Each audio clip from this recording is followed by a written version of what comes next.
Hello नमस्कार साथियों, आप सभी का फीलिंग्स एकेडमी के इस डिजिटल लर्निंग प्लेटफॉर्म पर हार्दिक अभिनंदन। स्वागत है। मैं हूं रंजित। साथियों, हमारी विजय पताका सीरीज निरंतर चल रही है और ये इस पार्ट में दूसरा जो पार्ट है वो आज मैं लेकर आया हूं। इसमें आज अपन बात करते हैं ग्रेड सेकंड्स के बच्चों के लिए रामबाण क्लास से साबित होने वाले। ये जो क्लास ग्रेड सेकंड्स के जो विद्यार्थी उनके लिए स्पेशल ये क्लास लेकर आया हूँ, उनके लिए ये स्पेशल क्लास है। बाकी और भी एग्जाम्स में ऐसे क्वेश्चन आते हैं, ऐसी बात नहीं है, लेकिन फिलहाल ग्रेड सेकंड्स के जो बच्चे उनका एक क्विक रिवीजन हो जाए ऐसी क्लास लेकर आए। आज अपन साथियों चर्चा करेंगे राजस्थान की प्रमुख संस्थानों की। आपसे पूछा जाए पोथीखाना संग्रहालय की स्थापना कब हुई थी? 1992 हुई थी। और इसका मुख्यालय क्या है? यही काम स्थापना की गई इसकी जयपुर में की गई है। कहाँ की गई है? जयपुर में की गई है। नेक्स्ट देखिएगा, राजस्थानी शोध संस्थान की स्थापना कब की गई? 1955। कहाँ? चौपासनी जोधपुर में।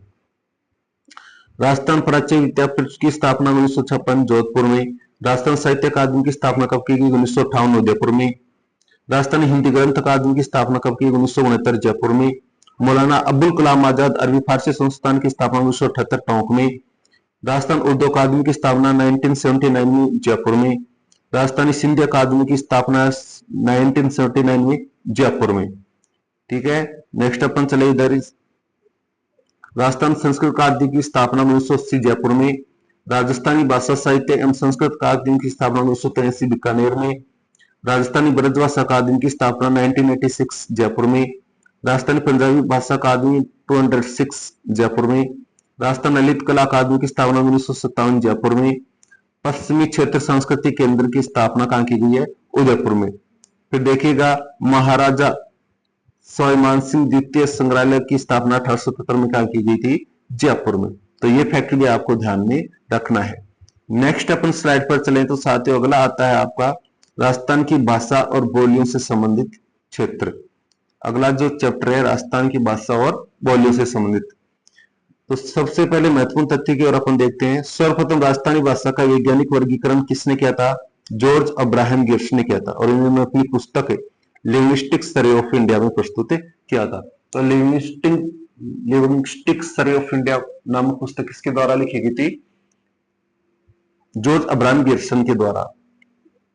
और इन्होंने जॉर्ज अब्राहम गिब्सन की अगर अपन बात करें तो इन्होंने राजस्थान की 20 वास्तविक भाषाओं को 5 मुख्य भागों में बांटा था। सबसे पहले इसने बांटा पश्चिमी राजस्थानी, और पश्चिमी राजस्थान में मारवाड़ी, मेवाड़ी, बागड़ी और शेखावटी, जो ये क्षेत्र आपको दिख रहा है, ये क्षेत्र इसने सबसे पहले क्या किया था? बांटा था। मारवाड़ी, ठीक है, मेवाड़ी, बागड़ी और शेखावटी। दूसरा बात करें तो मध्य पूर्वी राजस्थानी में इसने ढूंढाड़ी और हाड़ौती क्षेत्र को बांटा। इस क्षेत्र में कौन सा है? ढूंढाड़ी, हाड़ौती। तीसरा प्रकार उन्होंने बताया त्रिपुरा राजस्थान में मेवाती और अहिरवाटी, ये वाला एरिया मेवाती और अहिरवाटी का। दक्षिण पूर्व राजस्थान में इन्होंने बताया माली एवं निमाड़ी, ये जो आपको एरिया दिख रहा है 4 नंबर माली और मेवाड़ी का। और दक्षिणी राजस्थानी की बात करें उसमें बताया इन्होंने केवल माली का प्रभाव दिखाया। नेक्स्ट अपन बात करें प्रमुख बोलियां और उनके क्षेत्रों की। प्रमुख बोलियां और उनके क्षेत्र, जैसे मारवाड़ी पश्चिमी राजस्थान की प्रमुख बोली है। विशुद्ध रूप से जोधपुर क्षेत्र में बोली जाती है। प्रमुख क्षेत्र कौन कौन से हो गए? जोधपुर हो गया, पाली हो गया, बीकानेर हो गया, नागौर हो गया, सिरोही हो गया, अजमेर हो गया, जैसलमेर हो गया, बाड़मेर हो गया, शेखावटी हो गया आदि। बोलियां कौन सी हैं आपकी मारवाड़ी की? मेवाड़ी, बागड़ी, बीकानेरी, शेखावाटी, नागौरी, खेराड़ी, गोड़वाड़ी, डटकी, थली, देवड़ावाटी, ये सब की किसकी बोली आपके? मारवाड़ी की बोलियां हैं। फिर देखो मारवाड़ी की विशिष्ट बोलियों से संबंधित क्षेत्र। डाटी कहां बोली जाती है? बाड़मेर में। थली कहां बोली जाती है? उत्तरी राजस्थान। गोड़वाड़ी जालोर सिरोही में। देवड़ावाटी पाली सिरोही में। खेराड़ी कहां बोली जाती है? शाहपुरा भीलवाड़ा में। कहां बोली जाती है? शाहपुरा भीलवाड़ा में बोली जाती है। अगला देखो नेक्स्ट नंबर जो आ रहा है किसका आ रहा है? ढूंढाड़ी। अगली जो बोली आ रही है कौन सी आ रही है? ढूंढाड़ी। ढूंढाड़ी पूरी राजस्थान की मुख्य बोली है। अन्य नाम क्या है इसका? जयपुरी और झाड़साई। प्रमुख क्षेत्र की बात करें तो जयपुर, किशनगढ़, टोंक, दौसा एवं अजमेर का उत्तरी पश्चिमी भाग इसके अंतर्गत आता है। उपबोलियां कौन कौन सी ढूंढाड़ी की? तोरावाटी, चौरासी, अजमेरी, किशनगढ़ी, नागरचौल, काठोड़ी, राजावटी, सिपाड़ी, ये सारी की सारी ढूंढाड़ी की क्या है? उपबोलियां हैं। नेक्स्ट जो बोली आती है साथियों इसका नाम आता है मेवाड़ी।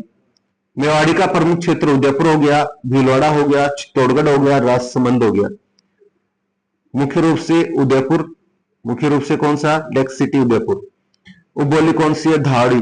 ये क्वेश्चन बहुत बार एग्जाम से पूछा गया है। धावड़ी किसकी बोली है, मेवाड़ी की। और कहां बोली जाती है, मुख्य रूप से उदयपुर में बोली जाती है। तो ये धावड़ी बोली है, इससे बहुत बार एग्जाम में क्वेश्चन आ चुका है। ये भी फैक्ट आप ध्यान में रखिएगा।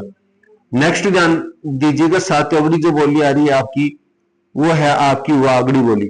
वागड़ी बोली की बात करें तो इसका प्रमुख क्षेत्र आपका डूंगरपुर बांसवाड़ा का आदिवासी क्षेत्र रहेगा, जिसको वागड़ क्षेत्र के नाम से जाना जाता है। इसकी उपबोली की बात करें तो अहिरवाटी है, जो अलवर, बहरोड, मुंडा और किशनगढ़ और पश्चिमी भाग जयपुर में बोली जाती है।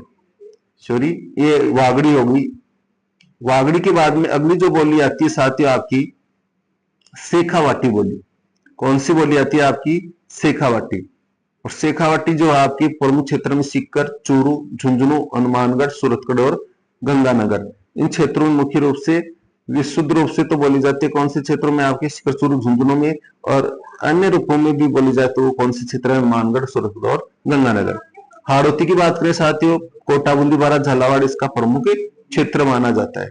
ठीक है, नेक्स्ट अपन बात करें माली और रांगड़ी बोली। यहां से डेफिनेटली 100% एग्जाम में क्वेश्चन करता है, कोई भी एग्जाम उठाकर आप देख लीजिएगा। माली क्षेत्र मुख्य रूप से मध्य प्रदेश, रतलाम, झाबुआ, मंदसौर और राजस्थान की सीमावर्ती जिले झालावाड़, कोटा, प्रतापगढ़ में बोली जाती है। माली की बोलियां निम्बाड़ी होगी, रांगड़ी होगी, उमठवाड़ी, रतलामी, पाटवी, सोधवाड़ी, ये सारी की सारी किसकी बोली है, माली की। रांगड़ी शेष ये मालवा के राजपूतों में प्रचलित है। यह मारवाड़ी माली का मिश्रण और अपनी कर्कशता के लिए जानी जाती है। कर्कशता का मतलब कर्कश के लिए जो बोली जानी जाती है वो कौन सी आपकी, रागड़ी बोली है। नेक्स्ट बोली आती है साथियों आपकी मेवाती बोली। कौन सी बोली, मेवाती। मेवाती मेवाती वाली क्षेत्र में अलवर, किशनगढ़, तिजारा, रामगढ़, देवगढ़, लक्ष्मणगढ़, भरतपुर, कामाडीग नगर में बोली जाती है। कौन सी बोली आपकी, मेवाती बोली बोली जाती है। कौन सी बोली बोली जाती है, मेवाती बोली बोली जाती है। नेक्स्ट अपन चर्चा करें और जो छोटी बोली है आपसे यहाँ से रिलेटेड भी क्वेश्चन पूछ सकता है कई बार, तो इनकी अगर अपन चर्चा करें तो देखिएगा अहिरवाटी अलवर, बहरोड, मुंडावर, किशनगढ़ का पश्चिमी भाग और जयपुर, कोटपुतली में बोली जाती है। खैराड़ी की बात करें तो सापरा, भिलवाड़ा, बूंदी के कुछ भागों में बोली जाती है। गोडवाड़ी आपकी जालौर की आहोर और पाली की बाली तथा सिरोही के कुछ भागों में बोली जाती है। तोरावटी झुंझुनू का दक्षिणी भाग, सीकर का पूर्वी भाग, नीमका थाना तथा जयपुर का उत्तरी भाग। राजस्थानी भाषा की विशेषताएं सरल, मधुर, लोक साहित्य, लोकगीत का अवतुष संबंध और विभिन्न बोलियों क्षेत्रों में विविधता रखने वाले। अन्य प्रमुख ग्रंथों की रचयिता इधर देख लेते हैं अपन, लिंग्स्टर जॉर्ज ग्रेसन का, मरु भारती डॉक्टर हीरालाल महेश्वरी, राजस्थानी व्याकरण रामनारायण शर्मा, राजस्थानी भाषा का इतिहास डॉक्टर सूर्य नारायण, राजस्थानी लोक साहित्य डॉक्टर प्रभाकर पांडे। चमत्कार में राजस्थान की भाषा प्राकृत अपभ्रंश और शोषण अपभ्रंश से विकसित हुई है।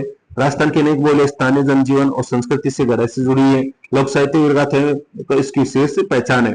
राजस्थानी भाषा देवनागरी लिपि में लिखी जाती है। भारत के संविधान में 8वीं सूची में सम्मिलित है। राजस्थान की लोक संस्कृति परंपराओं का मुख्य माध्यम राजस्थानी भाषा को माना गया है। ये फैक्ट भी आपको ध्यान में रखना है। नेक्स्ट साथियों, राजस्थानी साहित्य में आपसे काल पूछे जाते हैं, तो यहाँ से डेफिनेटली क्वेश्चन आ जाता है वीर गाथा काल बताइए, प्राचीन काल बताइए। तो देखिएगा राजस्थानी साहित्य की इतिहास परंपरा को हम निम्न रूपों में व्यक्त कर सकते हैं। प्राचीन काल को वीर गाथा काल बोला जाता है, जो 1050 से आपका 1450 ईस्वी तक माना जाता है। पूर्व मध्य काल को भक्ति काल माना जाता है, जो 1450 से 1625 ईस्वी तक माना जाता है। उत्तर मध्य काल की बात करें श्रृंगार नीति पर काल माना जाता है, 1650 से 1850। आधुनिक काल की बात करें विविध देशों युद्धों से 1850 ईस्वी के लेकर अब तक। ठीक है, नेक्स्ट अपन चर्चा करें गद्य के विद्या कौन सी होती है, पद्य कौन सी होती है। गद्य पद्य विद्या दोनों मिक्स में कौन सी होती है, मोंट नैन्सी, ये कौन सी। ख्यात है, बात हो, कथा हो, विगत हो, तवारीख हो, वंशावली हो, हकीकत हो, यादाश्त हो, फुर्सत हो, पट्टे, परवाने, अभिलेख, वही, टीका, टब्बा, ये सारी की सारी कैसी है, गद्य विद्याएं हैं। पद्य विद्याएं में रासो, प्रकाश, विलास, वेली, रूपक, निर्मल, माल, झोलना, सिलोका, गीत, दुआ, सोटा, पर्ची, भक्तमाल, वाणी, चर्चिका, दया, ये सारी की सारी है पद्य विद्याएं। गद्य पद्य में टीका, टब्बा, आवला, बोध, अभिलेख, बही, रासो, दोहा, गीत, वाणी, भक्तमाला। मनोहर नैनसी ये जोधपुर महाराजा संस्कृत के दरबारी कवि थे, दीवान थे। मुंशी प्रेम देव प्रसाद ने नैनसी को राजपुताने का अबुल फजल कहा है। यह नैनसी द्वारा मारवाड़ी एवं डिंगल भाषा में लिखी गई ख्यात है। इस ख्यात में जोधपुर के राठौड़ का विस्तृत इतिहास लिखा गया है। इसमें राजपूतों की 36 शाखाओं का उल्लेख मिला है। अगर आपसे पूछा है राजपुताने का अबुल फजल किसको कहा गया है, मनोहर नैनसी को। किसने कहा था? मुंशी देव प्रसाद ने। मनोहर नैनसी ख्यात में क्या लिखा गया है? मारवाड़ी और डिंगल भाषा दोनों रूपों में ख्यात लिखी गई है। इसमें जोधपुर के राठौड़ों का क्या है, विस्तृत इतिहास देखने को मिलता है। और राजपूतों की कितनी शाखाओं का उल्लेख किया गया है? 36 शाखाओं का उल्लेख इसमें किया गया है। तो ये फैक्ट भी अपन को ध्यान में रखना है। दूसरा इनकी रचना है मारवाड़ प्रगनारी विगत, यानी गांवरी ख्यात। इसे सर्व संग्रह कहा जाता है, राजस्थान का गजेटियर कहा जाता है, तुलना आईने कब्री से की जाती है। और जोधपुर के 6 प्रगणों का इतिहास और प्रशासनिक प्रबंध का इसमें वर्णन किया गया है, जिसमें आपका सिंचाई से संबंधित, भूमि सुधार से संबंधित ऐसे 6 प्रगणे थे। ज्यादा डिटेल में जाएंगे। विजयदान देथा की बात करें, विजयदान देथा जिनको बिज्जी के उपनाम से जाना जाता है, लोकप्रिय राजस्थानी, इनको भाषा साहित्यकार, इन्होंने 2012 में प्रथम राजस्थान रत्न पुरस्कार से नवाजा गया था। साथ ही कोमल कोठारी के साथ रूपायन संस्था बोरंदो में सह संस्थापक रहे थे। इनकी अन्य रचनाएं ध्यान दे लेना, अंतराल है, दुविधा है, रूख है, उलझन है। लघु कथा इनकी सोपन प्रिया, केंचुली, द डिलेमा, अलेको हिटलर। लघु कथा चौधरा इनकी चतुराई, अनोखा पेड़, बापू के 3 हत्यारे, मेरा दर्द जाने ना कोई, प्रयास महामिलन। लघु कथा प्रियम्बनान, मारो बदलो, टेड़ोरा। ये सारी की सारी किसकी रचनाएं है? ये विजयदान देथा की रचनाएं हैं। बातारी फुलवारी की बात करें तो बातारी फुलवारी की बात करें तो इनकी प्रसिद्ध रचना है, जो 14 खंडों की में देखने को मिलती है। और उसका 14 में से 10वां खंड है, उसमें 1974 में इनको केंद्रीय साहित्य अकादमी पुरस्कार भी मिल चुका है। तो इनको केंद्रीय साहित्य अकादमी पुरस्कार मिला चुका है। किसको मिला है? बातारी फुलवारी में। किसमें मिला है आपका? बातारी फुलवारी में मिला है। 14 खंड में से 10वें खंड को क्या मिला? इनका केंद्रीय साहित्य अकादमी पुरस्कार मिला है। तो ये फैक्ट भी आपको ध्यान में रखना है। नेक्स्ट अपन चलते हैं साथियों, अगले जो अपने पास आते हैं राइटर यादवेंद्र शर्मा। इनसे भी रिलेटेड क्वेश्चन ऐसे कैसे एग्जाम्स में आते हैं। इन्हें 1989 में जमारो के लिए केंद्रीय साहित्य अकादमी पुरस्कार मिला था। तो जमारो के लिए केंद्रीय साहित्य अकादमी पुरस्कार किसको दिया गया है? यादवेंद्र शर्मा को 1989 में। इनको प्रयास देख लीजिए, गुलाबी चक्के की बात, विडम्बना, सन्यासी और सुंदरी, दिया जलाओ दिया बुझा, मिट्टी का कलंक, नया इंसान, पतहीन, ठुकरानी, जनानी टोडी, एक और मुख्यमंत्री, डोलन कुंजोली। ये सारी की इनकी रचनाएं। 1000 घोड़ों पर सवार, मिट्टी का कलंक, खम्मा, अंदाता, चांदा, शेठानी, लाज राखो तिरानी, तासरो घर, हूं गोणी त्रिपुरी, समंदर, अर्थार, जोग संजोग। ये प्रमुख इनकी क्या है? रचनाएं। यहां से डेफिनेटली क्वेश्चन पूछे जाते हैं। चंद्र प्रकाश देवल का संबंध उदयपुर से। इनकी प्रथम रचना पागी के लिए इनको साहित्य अकादमी अवार्ड मिल चुका है। पागी के लिए साहित्य अकादमी अवार्ड मिल चुका है। कौन थे आपके? चंद्र प्रकाश देवल। बोलो माधवी रचना के लिए मीरा सम्मान भी मिल चुका है। ये भी फैक्ट है। उड़िद पुराण के लिए इनको 2004 का सूर्यमल मिश्रण पुरस्कार भी दिया गया है। तो उड़िद पुराण के लिए 2004 का सूर्यमल पुरस्कार किसको मिला था? तो चंद्र प्रकाश देवल को। अगले जो राइटर हैं कन्हैयालाल सेठ, इनसे रिलेटेड क्वेश्चन क्या बनते हैं? इनका जन्म 1990 में चूरू जिले के सुजानगढ़ कस्बे में हुआ था। इनके ग्रंथों में धरती दोरारी, पातल और पीतल, मिंझर, यिल्टांस, जमीन और धनिकुंज, शब्द, स्वादी, वनफूल, पहला काव्य संग्रह, यही था इनका। मायरो हेलो इनकी लोकप्रिय कृतियां हैं। किनकी? आपके कन्हैयालाल सेठिया की रचनाएं हैं। किसकी है? कन्हैयालाल सेठिया की।